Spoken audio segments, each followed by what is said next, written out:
கதிர் வந்து பேங்க்கில் சாப்பிட்ருக்கும்போது அவங்க அம்மா ஃபோன் பண்ணுறாங்க. கதிர் ஜாதகம் செட் ஆயிடுச்சு சாமி, இந்த பொண்ணு ஓகே சொல்லிடுச்சு, அந்த பொண்ணு கொஞ்சம் நேரத்தில் உங்களுக்கு கால் பண்ணும் அப்படின்னு சொல்லிட்டு அவங்க அம்மா வந்து ஃபோனை வச்சிடுறாங்க. கதிருக்கு வந்து கொஞ்சம் பயம் நடுக்கம் எல்லாமே இருக்குது. கால் வருது, கதிர் எடுக்கிறான். ஹலோ அப்படிங்கிறான். அந்த பொண்ணு தான் கால் பண்ணியிருக்கு.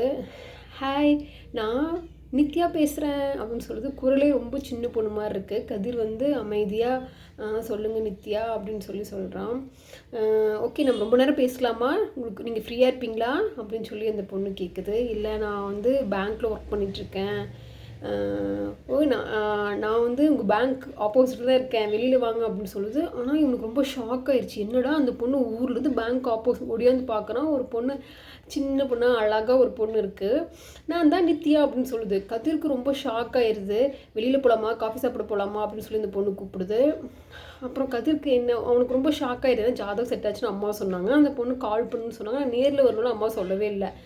அப்புறம் நீங்கள் வந்து மேனேஜர் டைம் கேட்டு வர முடியுமா அப்படின்னு சொல்லி அந்த பொண்ணு கேட்குது. அப்புறம் அவனும் போய் லன்ச் டைம் தான் சரின்னு சொல்லிட்டு போய் டைம் மேனேஜர்ட்டுக்கே போயிட்டு வாப்பா, 1 hour டைம் எடுத்துக்கு போயிட்டு வான்னு சொல்லி அனுப்பி வைக்கிறாரு.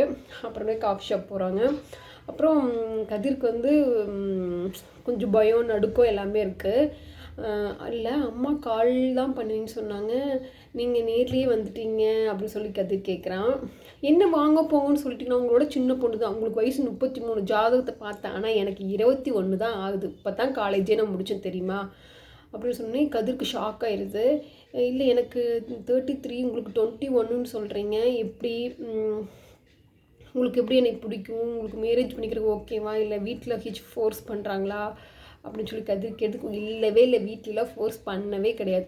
உங்களுக்கு தெரியுமா, எனக்கு உங்களை ரொம்ப பிடிச்சிருக்கு, உங்கள் ஃபோட்டோ பார்த்தோன்னா உங்கள் ஃபோட்டோலேயே உங்களுக்கு ரொம்ப பிடிச்சி போச்சு. எனக்கு வாட்ஸ்அப்பில் உங்கள் அப்பா அனுப்பியிருந்தாங்க உங்கள் ஃபோட்டோ பார்த்தோன்னே ரொம்ப பிடிச்சி போச்சு. ஃபஸ்ட் நான் வந்து ஓகே சொல்லவே இல்லை. அந்த பொண்ணு ரொம்ப குழந்த மாதிரி படபடன்னு பேசுது. கதிருக்கு வந்து அந்த பொண்ணு பேசுறதே பார்த்துட்ருக்கான். ஏன்னா இது நாள் வரல எந்த பொண்ணும் இந்தளவுக்கு அவங்ககிட்ட உரிமையாக பேசுனதில்லை, அந்த எக்ஸில் வர தவிர. அப்போது அந்த பொண்ணு வந்து இப்படிலாம் பேசும்போது கதிருக்கு ஆச்சரியமாக இருக்குது. அவன் பாட்டுக்கு பார்த்துட்டே இருக்கான். அந்த பொண்ணு பேசுகிறதே பார்த்துட்ருக்குறான். அந்த பொண்ணு என்ன சொல்லுச்சுன்னா, இல்லை எனக்கு வந்து அந்த பொண்ணு வந்து சின்ன பிள்ளைத்தனம் பேச ஆரம்பிச்சிருச்சு. சொல்லட்டுமா, எனக்கு ஆக்சுவலி வந்து நான் காலேஜ் படிக்கும்போது, ஸ்கூல் படிக்கும்போது ப்ரொப்போஸ்லாம் நிறையா வந்துச்சு. ஆனால் எல்லாமே நான் ரிஜெக்ட் பண்ணிட்டேன். ஏன் தெரியுமா, எங்கள் அப்பா ரொம்ப ஸ்ட்ரிக்ட்டு, அரேஞ்ச் மாரி தான் பண்ணணும்னு சொல்லிட்டாங்க. ஓகே, அதனால் ஏன் ஒரு பையன் லவ் பண்ணி ஏமாற்றணும் அப்படின்னு சொல்லிட்டு நான் லவ்வே பண்ணல. அதுக்கப்புறம் காலேஜ் முடிச்சோன்னே வீட்டில் ப்ரெஷர், ஏன் கேம்பஸ் செலக்ட் ஆகலையா, வேலைக்கு போகலையா, இதுலேருந்து எப்படி தப்பிக்கிறது, அதனால தான் மேரேஜ் பண்ணிக்கலான்னு சொல்லி முடிவெடுத்துட்டேன். ஸோ நிறையா ஜாதகம் செட் ஆச்சு.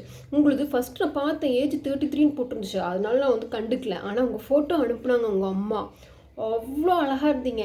ஆனால் நேரில் அதை விட க்யூட்டாக இருக்கிறீங்க. உங்களை பார்த்தா 33 வயசு மாதிரியே தெரியல, ஜஸ்ட் 25, 26 வயசு மாதிரி தான் இருக்குது. அதனால் நீங்கள் யார்ட்டுக்கு 33லாம் சொல்லிட்டு இருக்க வேண்டாம், ஓகேவா, நம்ம மேரேஜ் பண்ணிக்கலாம் அப்படின்னு இந்த பொண்ணு சொல்லுது. கதிருக்கு வந்து இல்லை, நீங்கள் டக்குன்னு முடிவு எடுக்கிறீங்க, நான் என்னை பற்றி ஃபஸ்ட்டு சொல்லிடுறேன். நான் ப்ரைவேட் பேங்க்கில் தான் ஒர்க் பண்ணுறேன், இஎம்ஐ கட்டிகிட்ருக்கிறேன், மாதம் 32,000 சம்பளம், மிடில் கிளாஸ் தான், உங்களுக்கு ஓகேவா. எனக்கு 2 சிஸ்டர் இருந்தாங்க, சிஸ்டருக்கெலாம் மேரேஜ் ஆயிடுச்சு, நாங்கள் வந்து வசதியெல்லாம் கிடையாது, இதெல்லாம் அம்மா சொல்லிட்டாங்களா அப்படின்னு சொல்லி கதிர் கேட்டோன்னே, இதெல்லாம் சொல்லிட்டாங்க, எனக்கு நீங்கள் வந்து பிரியாணி மட்டும் வீக்லி ட்வைஸ் வாங்கி கொடுத்துருங்க, எனக்கு பிரியாணி ரொம்ப ரொம்ப ரொம்ப பிடிக்கும், அதனால் வீக்லி ட்வைஸ் எனக்கு பிரியாணி வாங்கி கொடுத்துருங்க, அவ்வளோதான். மற்றபடி ட்ரெஸ்ஸஸ் கூட எனக்கு அதிகமாக தேவையில்லை, அப்பப்போ தான் கேட்பேன். அப்புறம் எனக்கு நான் சமையல் கற்றுட்டு வரேன் தெரியுமா, அதனால் இதனால சமைச்சதில்லை. ஆனால் மேரேஜுக்கு எப்படி தான் 2 month கேப் இருக்குமில்ல, அந்த 2 மாதத்தில் நான் கற்றுக்குவேனே. இப்போ கூட சாம்பார் எப்படி செய்யணும் நோட்டில் எழுதி வச்சுருக்கேன் தெரியுமா.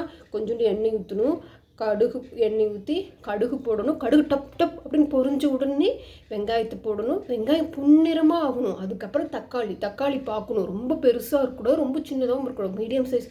இந்த பொண்ணு பேசிகிட்டே இருக்குது. கதிருக்கு சிரிப்பாக வருது, என்ன இந்த பொண்ணு இவ்வளோ இன்னசென்ட்டாக இருக்குது அப்படின்னு சொல்லிட்டு ரொம்ப சிரிப்பாக வருது. கதிருக்கும் அந்த பொண்ணு பேசுறதை பார்த்து ரொம்ப பிடிச்சி போச்சு.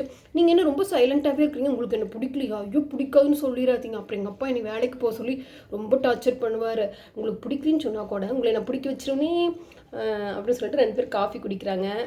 அப்புறம் இதுக்கப்புறம் என்னாச்சுன்னா அடுத்த எபிசோடில் பார்க்கலாங்க.